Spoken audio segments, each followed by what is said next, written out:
Victoria's lockdown has been extended by 7 days. Let's have a look. Hello everyone, Florian.heise here, and welcome to another episode of HeiseSays. Grab your stein of coffee, because we have some sad news for our Victorian viewers. The lockdown has been extended for another 7 days. Now, before we go through the Premier's statement and have a look at changes to the restrictions that have been imposed upon people, let's put things in perspective, everyone. Because some people are going to be afraid and scared and react as such. I think a lot of our politicians are going through that now. But let's put it in perspective. In all of Australia, we've had over 30,000 cases. 30,118 cases. We've had 910 deaths.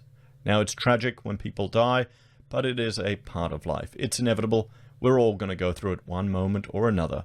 So perhaps you don't want to waste your life. Well, you can. But you need to deal with it, okay? You need to deal with it. It's going to happen. Should we be intervening in the economy so drastically? Are these solutions warranted for such a low mortality rate? Well, that's another discussion. You can see, look at the vaccine doses that are administered, over 4.2 million. I don't know why anyone's, going crazy that Australia's doing it slow. That's an insanely high number, everyone. So, just more media fear. And you can see, hang on, I've updated this slide between this one. So the deaths have increased since I got that data. The fatality rate, case fatality rate in Victoria is 3.98%. Now, the media doesn't seem to mention any of the comorbidities that can increase your risk of dying from this illness. One of them is age. That's not really a comorbidity, but all of the diseases that come with age. Another one is being overweight. And that's something that we can all do something about, but it's never mentioned. So let's look at this statement from the Premier. We now have 60 local cases and more than 350 exposure sites, and a variant of the virus that is quicker and more contagious than we've seen before. To date, the approach has been to track the spread through friends, family, and workmates, people spending time together for minutes and hours, not seconds. What we're seeing now is something else, something even more serious. At least 1 in 10 current cases have caught the virus from a stranger.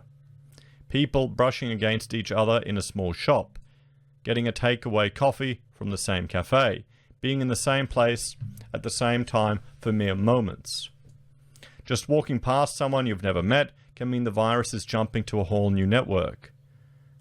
And when you don't know someone, you don't know their name or where they live, you're looking at one person in 6.6 million. The best way to stop the virus is vaccination. But as we know, with only 2% of the population fully vaccinated, if we let this thing run, then cases will explode. If that happens, it's our most vulnerable, our parents and grandparents, Victorians with underlying conditions or compromised immunity, who will pay the price. It's why, on the advice of Chief Health Officer Brent Sutton, the current restrictions will remain in place in Melbourne for a further 7 days with some small changes. This will give us a full 14 days, one full cycle of the virus, to make sure we understand how and where this mutation is moving. For Melbourne, there will still be only 5 reasons to leave home: shopping for food and supplies, authorised work and study, care and caregiving, exercise, and getting vaccinated. People will be able to travel further for exercise and shopping with an expanded 10-kilometre radius. Kids in Year 11 and 12 will return to face-to-face learning. That includes students in other year levels who are doing Year 3-4 VCE or VCAL subjects while that class is being taught. You've got to feel sorry for these kids. Imagine going through all of this in the end of high school. They're not going to be able to just go to the Gold Coast for schoolies and have fun. Ending it all. And a number of outdoor jobs will be added to the authorised list. Things like landscaping, painting, installing solar panels, or letterboxing. Other restrictions, including mask wearing, will stay the same. We know this will have a big impact on businesses, which is why we'll be extending our financial support with an additional $209 million in grants. At the end of another 7 days, we want to be in a position to begin carefully easing restrictions in Melbourne. But I need to be upfront that even if all goes well, we won't be able to have people from Melbourne travelling to regional Victoria over the Queen's birthday long weekend. The risk of exporting the virus is just too high.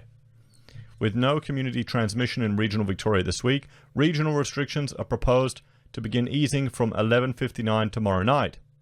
We'll use the next 24 hours to continue tracing and testing and confirm that this change can go ahead.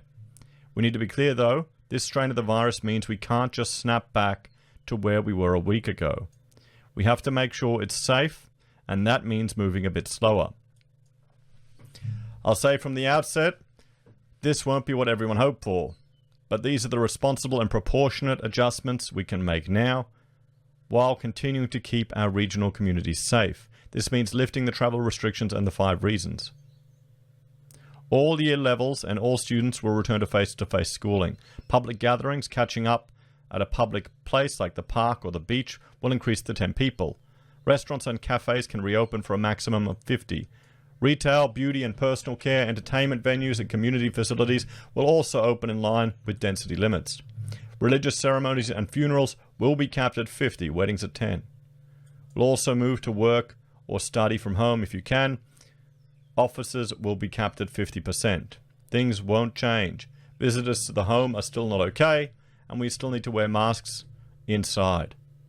Finally, regional Victorians will be able to travel in regional Victoria. Melburnians will not.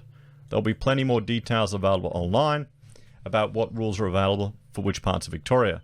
But I need to be really clear, stopping the spread and getting our whole state back to normal means knowing the restrictions that apply to you and sticking to them.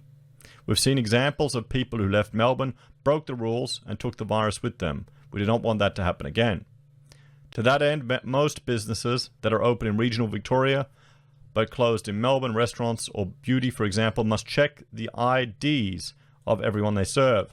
So as a regional business, you're going to have to ID check everyone. Papers, please, everyone. Oh, boy. Sucks to be a Melburnian. We know it's an extra ask on staff and customers, but ultimately it's about keeping your community safe. We'll also expand our QR requirements to make it mandatory in retail settings like supermarkets and shops. The 15-minute threshold will also be removed, so anyone entering a shop or a cafe will need to check in.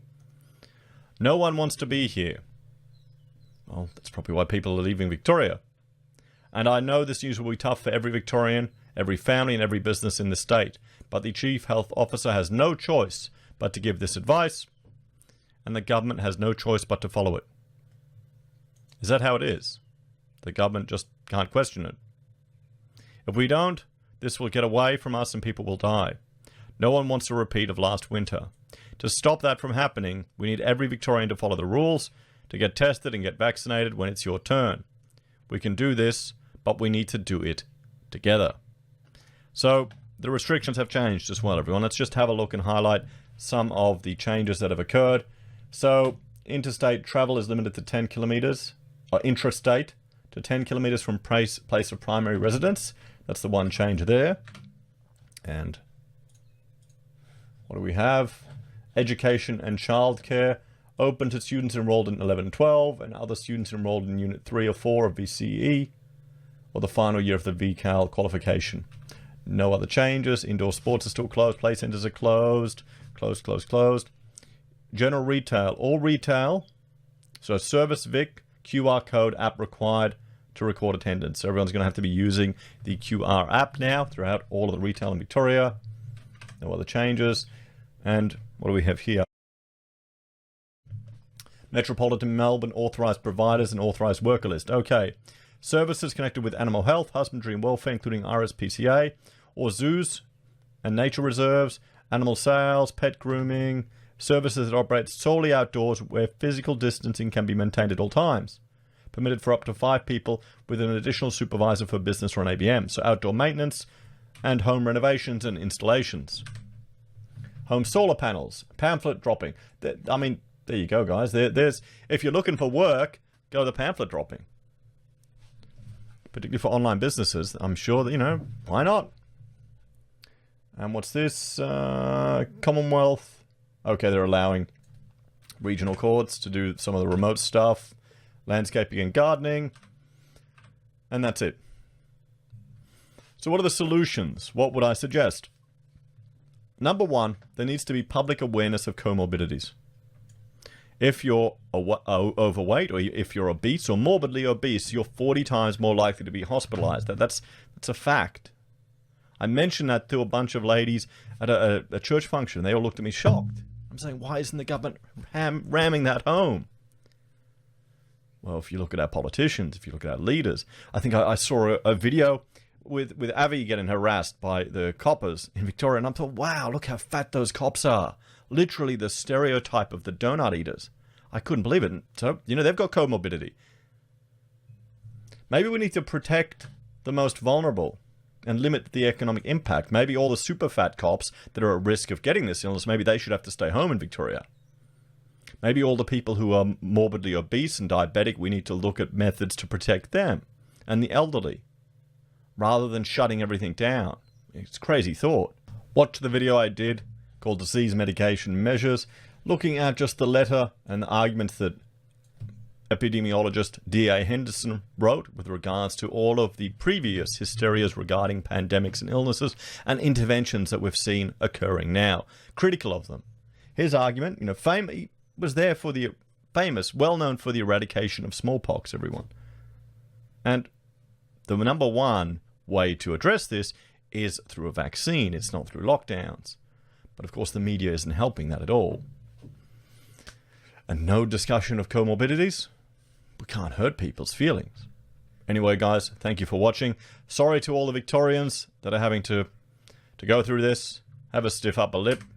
If you're a fan of the channel and enjoy the content I create here, there are a few ways you can support us. You can join us on YouTube or Patreon. You can support us by using our affiliate links at SelfWealth or Stake. You can help us out by using our other affiliate links at Amazon, eBay, Independent Reserve, or AussieBroadband, buying our merch from HeiseSays, or using Gold Pass from PayPal. Take care, and I'll see you next time. Bye for now.